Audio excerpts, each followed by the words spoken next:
Hello and welcome to Crick Chat with Venkatesh. ముందుగా మీకు ఒక ఇంట్రెస్టింగ్ పీస్ ఆఫ్ స్టాటిస్టిక్స్ చెప్పాలి. అదేంటంటే గత పుష్కర కాలంలో, అంటే ఇంగ్లీష్లో చెప్పాలంటే లాస్ట్ 12 ఇయర్స్లో మన టీమిండియా సొంత గడ్డపైన వరుసగా 16 టెస్ట్ సిరీస్లు గెలిచారు. ఇంత అన్బీటన్ రికార్డు ఎవ్వరికీ లేదు టెస్ట్ క్రికెట్ చరిత్రలో. ఆస్ట్రేలియాకి లేదు, ఒకప్పటి గ్రేట్ టీమ్ వెస్టిండీస్కి లేదు, ఇంగ్లాండ్కి లేదు, ఎవ్వరికి లేదు. హోమ్లో ఇంత అన్బీటన్ రికార్డ్ అప్రతిహతంగా కొనసాగుతున్నారు మన వాళ్ళు గత 12 ఏళ్ళగా, 11.5 ఏళ్ళు అనుకోండి పని. సో అంత great record. 16 test series we have one in a రో. సో అలాంటి అద్భుతమైన అన్బీటన్ రికార్డు మనకు ఉంది. కానీ లాస్ట్ టైం మనం ఎప్పుడు ఓడిపోయాం, ఎవరి చేతిలో ఓడిపోయాం? లాస్ట్ టైం మనం ఓడిపోయింది ఇంగ్లాండ్ చేతిలో. ఏ ఇంగ్లాండ్తో అయితే మనం ఇప్పుడు 5 టెస్ట్ మ్యాచ్ సిరీస్ ఆడబోతున్నామో, ఈ నెల 25 నుంచి హైదరాబాద్లోని మొట్టమొదటి టెస్ట్ మ్యాచ్ జరగబోతుంది. ఆ ఇంగ్లాండ్ చేతిలో మనం ఓడిపోయాం. లాస్ట్ టైం టెస్ట్ సిరీస్ ఓడిపోయింది వాళ్ళ చేతిలో. 2012లో వాళ్ళు వచ్చినప్పుడు అలిస్టర్ కుక్ నేతృత్వంలో వాళ్ళు మనని 2-1 తేడాతో ఓడించారు. అది ఎప్పుడు కాదు, మనకి ఒక గుర్తు ఉండిపోతుంది, చేదు గుర్తుగా ఉండిపోతుంది. ఎందుకంటే ఇండియా అట్ హోమ్ ఇండియాను ఓడించడం అంత ఈజీ కాదు. ఈ కొత్త శతాబ్దంలో, అంటే న్యూ మిలీనియంలో 2000 తర్వాత మనం 3 సిరీస్లు మాత్రమే, టెస్ట్ సిరీస్లు మాత్రమే ఎట్ హోమ్ మన గడ్డ పైన ఓడిపోయాం ఇండియాలో జరిగినప్పుడు. అదే 2000లో సౌత్ ఆఫ్రికాతో 2-0తో ఓడిపోయాం. తర్వాత 2004లో ఆస్ట్రేలియాతో 2-1 తేడాతో ఓడిపోయాం. తర్వాత మళ్ళీ ఇంగ్లాండ్తో 2012లో మనం 2-1 తేడాతో ఓడిపోయాం. సో లాస్ట్ టైం ఎందుకు ఓడిపోయాం? మన టీం అంత స్ట్రాంగ్గా ఉంటుంది, మనకు తెలుసు కదా. మనం ఇప్పుడు స్పిన్ పిచ్లు తయారు చేసుకుంటాం. ఆ స్పిన్ పిచ్ల పైన మన స్పిన్నర్స్కి అశ్విన్ అనుకో, ఇప్పుడైతే ఒకప్పుడు కుంబ్లే అనుకో, వాళ్ళకి ఎదురు ఉండేది కాదు. అలాంటప్పుడు ఎందుకు ఇంగ్లాండ్ గెలవగలిగింది మన పైన అంటే దానికి 3-4 బలమైన కారణాలు ఉన్నాయి. ఒకటేంటంటే ఫారిన్ టీమ్స్ ఇండియాలో ఎందుకు గెలవట్లేదు? మన దగ్గర ఉన్న క్వాలిటీ స్పిన్నర్స్, అశ్విన్, జడేజా, ఇప్పుడు మనం చూస్తే గతంలో మనం చెప్పినట్టు కుంబ్లే అనుకో, అలాంటి స్పిన్నర్స్ వాళ్ళకి లేకపోవడం. కానీ మీ టీంలో కూడా క్వాలిటీ స్పిన్నర్స్ ఉంటే మీరు you can put it across India అనేది ప్రూవ్ చేస్తారు. ఎందుకంటే వాళ్ళ దగ్గర ఆ పర్టికులర్ టీంలో మాంటీ పనిసర్ అండ్ గ్రాహమ్ స్వాన్, ఒక లెఫ్ట్ ఆర్మ్ స్పిన్నర్, ఒక ఆఫ్ స్పిన్నర్ ఉన్నారు. వాళ్ళిద్దరూ ఈ సిరీస్లో ఇద్దరు కలిసి 37 వికెట్లు తీశారు. 4 టెస్ట్ మ్యాచ్ల్లో 37 వికెట్లు తీశారు. వాళ్ళే ఆ సిరీస్ గెలిపించారు. అయితే అదొక్కటే కారణం కాదు, వాళ్ళ బ్యాట్స్మెన్ కూడా బ్రహ్మాండంగా బ్యాటింగ్ చేశారు. వాళ్ళ captain Cook led from the front and he scored as many as 562 runs చేశాడు. 562 రన్స్ చేశాడు. పీటర్సన్ కూడా అంత ఎక్కువ రన్స్ చేయకపోయినా అతను కూడా బ్రహ్మాండమైన బ్యాటింగ్ చేశాడు. Counter attacking, Pietersen aggressive batsmen కదా, మన స్పిన్నర్స్ని చాలా ఎఫెక్టివ్గా ఎదుర్కొన్నాడు. స్పిన్నర్స్ని వాళ్ళ లైన్ అండ్ లెంత్ డిస్టర్బ్ చేశాడు అగ్రెసివ్ బ్యాటింగ్తో. ఒక విధంగా చెప్పాలంటే అప్పట్లో అతను బాల్ కూడా ఆడాడు. 186, particularly second test in Wankhede stadium, Mumbai, అతను చేసిన 186 ఎప్పటికీ ఇండియన్ స్పిన్నర్స్ మీద ఒక బ్రహ్మాండమైన ఎదురుదాడిగా మనందరికీ గుర్తుండిపోతుంది. సో వాళ్ళిద్దరు స్పిన్నర్సే కాదు, వాళ్ళ ఎక్స్పీరియన్స్డ్ జిమ్మీ ఆండర్సన్ కూడా రివర్స్ స్వింగ్తో 12-13 వికెట్లు తీశాడు. 12 wickets he has taken. So అలా వాళ్ళు ఒక మంచి ఎఫర్ట్ పెట్టారు. వాళ్ళ టీం కూడా స్ట్రాంగ్గా ఉంది. ఇంకా ఇయన్ బెల్ ఉన్నాడు టీంలో. జో రూట్ లాస్ట్ మ్యాచ్లో డెబ్యూ చేశాడు. డెబ్యూలోనే మంచి హాఫ్ సెంచరీ చేశాడు. సో స్ట్రాంగ్ టీం ఉంది. మ్యాట్ ప్రయర్ లాంటి ఒక మంచి లోయర్ ఆర్డర్ బ్యాటింగ్ చేయగల కీపర్ ఉన్నాడు వాళ్ళకి. సో వాళ్ళ టీం చాలా చాలా స్ట్రాంగ్గా అక్కడ మనకి కనిపించింది. సో వాళ్ళు మనని ఓడించగలిగారు because of their quality spin bowling. మరోవైపు ఇండియాకి ఏంటంటే ప్రాబ్లం, మన బ్యాటర్స్ చాలామంది ఆన్ ద డిక్లైన్, వాళ్ళ లాస్ట్ చరమాంకంలో ఉన్నారు. Sachin Tendulkar had a poor series. 2013లో సచిన్ రిటైర్ అయ్యాడు, మీకు తెలుసు. 2012లో ఈ సిరీస్లో అతని యావరేజ్ మీరు వింటే ఆశ్చర్యపోతారు. 4 టెస్టులో కలిపి 18 యావరేజ్. ఎన్ని రన్స్ చేశాడు సచిన్? చాలా తక్కువ రన్స్ చేశాడు. చాలా తక్కువ రన్, 112 రన్స్ మాత్రం చేశాడు. ఒకే ఒక హాఫ్ సెంచరీ ఉంది ఆ సిరీస్ మొత్తం 6 ఇన్నింగ్స్లో బ్యాటింగ్ చేస్తే. సెహ్వాగ్ కానీ, గంభీర్ ఉన్నాడు, యువరాజ్ ఉన్నాడు ఆ టీంలో. మంచి బౌలర్స్ ఉన్నారు, జహీర్ ఖాన్. ఇషాంత్ శర్మ, ఇంకా మన స్పిన్నర్స్ అశ్విన్ ఉన్నాడు, అప్పటికి ఓజా ఉన్నాడు, జడేజా లాస్ట్ మ్యాచ్లో డెబ్యూ చేశాడు, పీయూష్ చావ్లా. కానీ మనం మంచి టీం ఉంది మన దగ్గర. Young Virat Kohli, Dhoni was the captain, Pujara కూడా had a very good series. But మనం 2-1 తేడాతో ఓడిపోయాం ఆ సిరీస్. సో ఇక్కడ మెయిన్ రీజన్, ఇవన్నీ నేను చెప్పాను రీజన్స్. మన మెయిన్ బ్యాటర్స్ ఏమో వాళ్ళు డిక్లైన్లో ఉన్నారు, సచిన్, సెహ్వాగ్, గంభీర్ లాంటి వాళ్ళు, యువరాజ్ కూడా. వేరాజ్ మన యంగ్ బ్యాట్స్మెన్ ఇప్పుడిప్పుడే విరాట్ కోహ్లీ, ధోని వాళ్ళు ఇంకా టెస్ట్ టీంలో కుదురుకుంటున్నారు. సో ఆ స్టేజ్లో మనకి ఆ డిఫీట్ తప్పలేదు. అన్నిటికంటే ముఖ్యమైన రీజన్ ఏంటంటే మొట్టమొదటిసారిగా స్పిన్ బౌలింగ్ ఆడడంలో ఇండియన్ ప్లేయర్స్ ఇబ్బంది పడతారు అనేది ఈ సిరీస్ ఎక్స్పోజ్ చేసింది. It is a fact. ఇప్పుడు మనకు క్లియర్గా అర్థమవుతున్న ఫ్యాక్ట్ అది. ఎందుకంటే గతంలో మనకి మంచి స్పిన్నర్స్ ఉండడమే కాకుండా అవతల టీంలో మంచి స్పిన్నర్స్ ఉన్నా సరే ఒకరిద్దరు మనం వాళ్ళని ఎఫెక్టివ్గా ఎదుర్కొనే పరిస్థితి ఉండేది. మన వాళ్ళు స్పిన్ బాగా ఆడతారనే ఒక ఫీలింగ్ ఉంటుంది. కానీ ఇప్పుడు ఏంటంటే ఈ పర్టికులర్ పీరియడ్ వచ్చేసరికి మన వాళ్ళు స్పిన్ కూడా సరిగ్గా ఆడలేదు. దానికి మెయిన్ రీజన్ మన క్రికెట్ క్యాలెండర్ చాలా క్రాంప్డ్గా ఉండి, కిక్కిర్చి ఉండి, మన మెయిన్ బ్యాట్స్మెన్ ఎవరు కూడా డొమెస్టిక్ మ్యాచెస్ ఆడట్లేదు. సో స్పిన్ బౌలింగ్ ఆడడం, టర్నింగ్ ట్రాక్స్ మీద స్పిన్ బౌలింగ్ ఆడడం వాళ్ళకి అలవాటు తప్పింది. అది మెయిన్ రీజన్. అది ఇక్కడి నుంచి ఆ జాడ్యం కొనసాగుతూనే ఉంది. ఇప్పుడు కూడా మనం అవుట్ అండ్ అవుట్ టర్నర్స్ తయారు చేసుకోలేకపోతున్నాం, రేజింగ్ టర్నర్స్ తయారు చేసుకోలేకపోతున్నాం. దానికి కారణం ఏంటంటే మన బ్యాట్స్మెన్ స్పిన్ బాగా ఆడట్లేదు, అది బెడ్స్ కొడుతుంది. It is boomeranging us honours. మన చిట్కా మన మీదే బెడ్స్ కొడుతుంది. సో ఇలాంటి పరిస్థితి మనం చూస్తున్నాం ఇప్పుడు. అది మొట్టమొదటిసారిగా ఎక్స్పోజ్ అయింది. 2 క్వాలిటీ స్పిన్నర్స్ అనే turning track can pose a real challenge to our batsmen అనే మొట్టమొదటిసారిగా ఈ పర్టికులర్ సిరీస్లో మనకి బయటపడిన విషయం. ఎప్పుడైతే పుజారా లాంటి వాడు, బికాజ్ అతను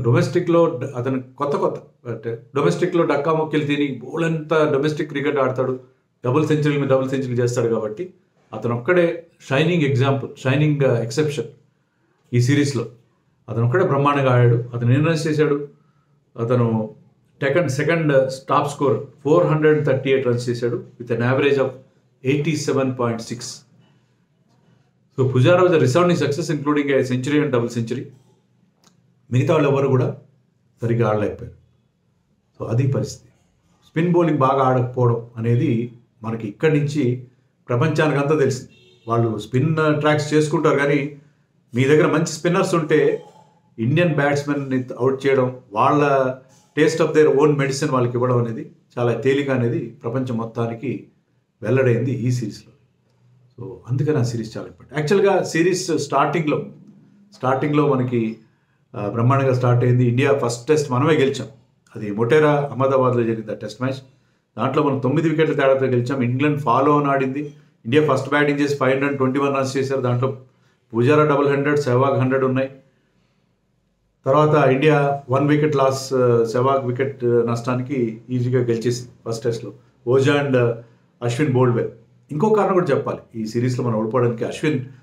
అతను కొత్త అశ్విన్ అప్పటికి వచ్చి ఒక 1-2 ఏళ్ళు అవుతుంది టెస్ట్ టీంకి వచ్చి.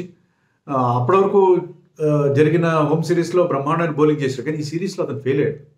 అతను 4 టెస్టులో కలిపి 14 వికెట్లే తీసుకున్నాడు. యావరేజ్ 50 పైన ఉంది bowling average. So Ashwin failure కూడా మనని బాగా హర్ట్ చేసింది ఈ సిరీస్లో. సో అశ్విన్ కూడా ఆశించిన స్థాయిలో పర్ఫామ్ చేయలేదు. ఓజా బాగా బౌలింగ్ చేశాడు. Ojha also got 20 wickets. But Ashwin మాత్రం ఫెయిల్యూర్ అనేది. అది కాక ఇండియా అప్పట్లో 4 బౌలర్స్తో ఆడేవారు.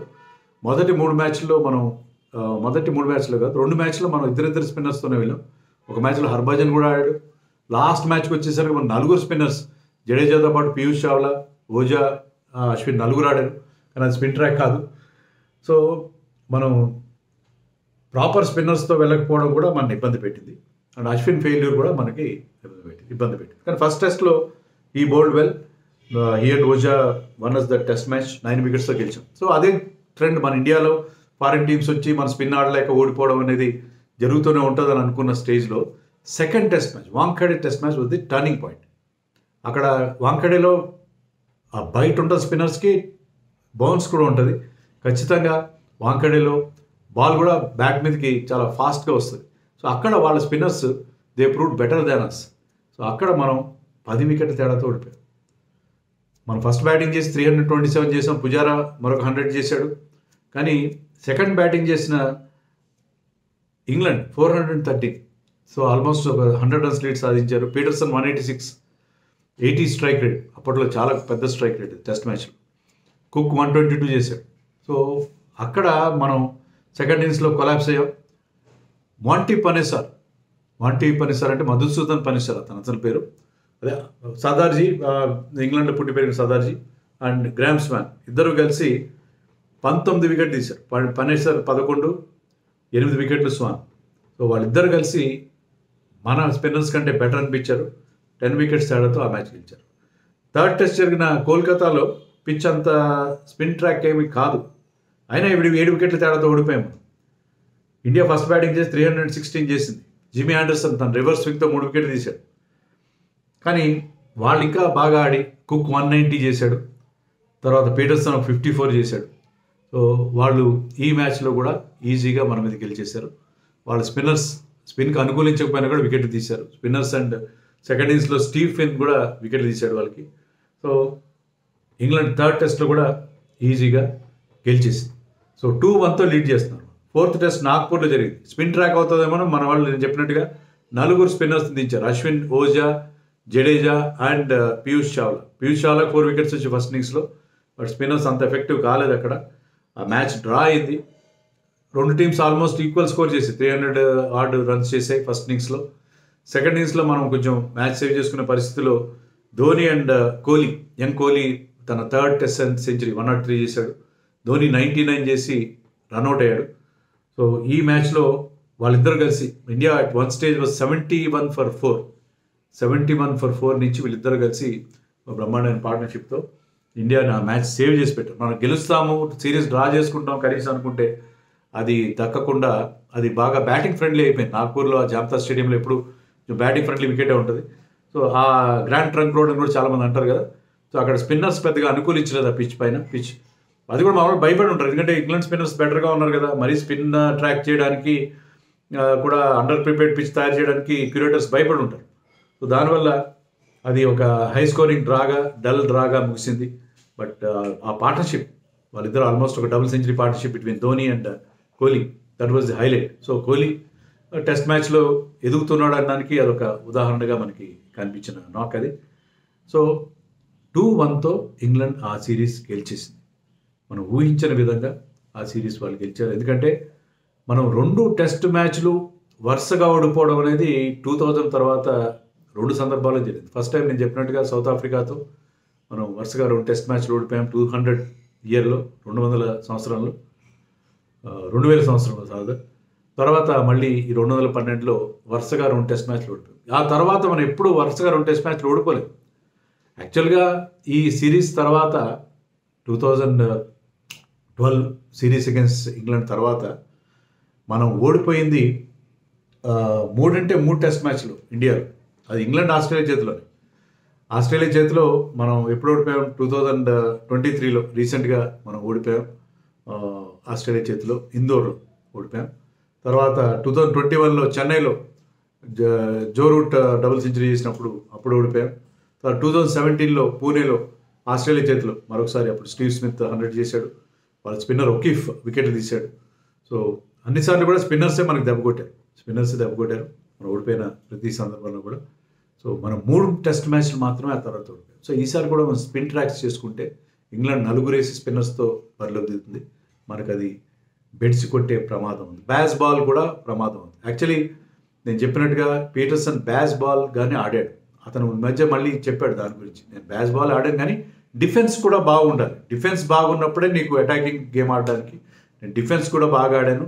అశ్విన్ దూసరాన్ని నేను రీడ్ చేయగలిగాను. బికాజ్ అతని రన్అప్లోనే నేను అతను కొంత డిఫరెన్స్ పాటిస్తాడు. రన్అప్ మీరు ఇన్సైడ్ ఎడ్జ్ చూస్తే మీకు తెలుస్తుంది. ఇన్సైడ్ ఎడ్జ్ వెబ్ సిరీస్ వేరే డెలివరీ చేస్తున్నప్పుడు ఆటోమేటిక్గా ఆ బౌలర్ లోడింగ్లోనో యాక్షన్లోనో కొంత తేడా వస్తుంది. ఆ తేడాని నేను పసిగట్టగలిగాను కాబట్టి అశ్విన్ అతను మాస్టర్ చేయగలిగాడు. That was a master class, that 186 from Pietersen. అది ఇంకోటి అని చెప్పింది ఏంటంటే, మీరు ఫ్రంట్ ఫుట్ మీద కమిట్ అవ్వద్దు. ఇండియాలో ఆడుతున్న ఫ్రంట్ ఫుట్ మీద కమిట్ అయితే మీరు you will play with the hands. అప్పుడు మీరు ప్రాపర్ షాట్స్ కొట్టరు. అలా కాకుండా మీరు you try to pick up the length pick up చేసి బ్యాక్ ఫుట్ మీద ఆడాలి, ఫ్రంట్ ఫుట్ మీద ఆడాలి, కరెక్ట్ పొజిషన్లో కనుక వస్తే you will not be playing with only hands అని అతను ఒక లెసన్ కూడా చెప్తున్నాడు. సో ఇండియాలో should not commit on the front foot అనేది కూడా అతను చెప్పాడు. డిఫెన్స్ స్ట్రాంగ్గా ఉండాలి. డిఫెన్స్ స్ట్రాంగ్గా ఉంటేనే అగ్రెసివ్ గేమ్ ఆడగలరు. బ్యాస్ బాల్ అని చెప్పి ప్రతి బాల్ కొట్టడానికి ప్రయత్నిస్తే అది వికటిస్తుంది అనేది అతను చెప్తున్నాడు. So Pietersen was the man. And of course left handers always all pros talent challenge for us. So Pietersen and Cook along with their 2 spinners won the series against India. And India failed miserably. అంతకుముందు కూడా మనం ఆస్ట్రేలియాలో 4 టెస్టులు ఓడిపోయాం 2011లో. అదే 2011 ఇంగ్లాండ్లో 4 టెస్టులు ఓడిపోయాం. So అక్కడ మనం వరల్డ్ కప్ గెలిచిన ధోని క్యాప్టెన్సీలో చాలా ఎదురు దెబ్బలు ఎదురైనాయి. దాని కంటిన్యూషన్గా ఈ సిరీస్ కూడా జరిగింది. అక్కడి నుంచి మనం వెనుతిరిగి చూసిందేం లేదు. ఈ సిరీస్లో కూడా I'm feeling that India will win the series 5 match series against England అని అనుకుంటున్నాను. మీరేమనుకుంటున్నారు కామెంట్స్లో చెప్పండి.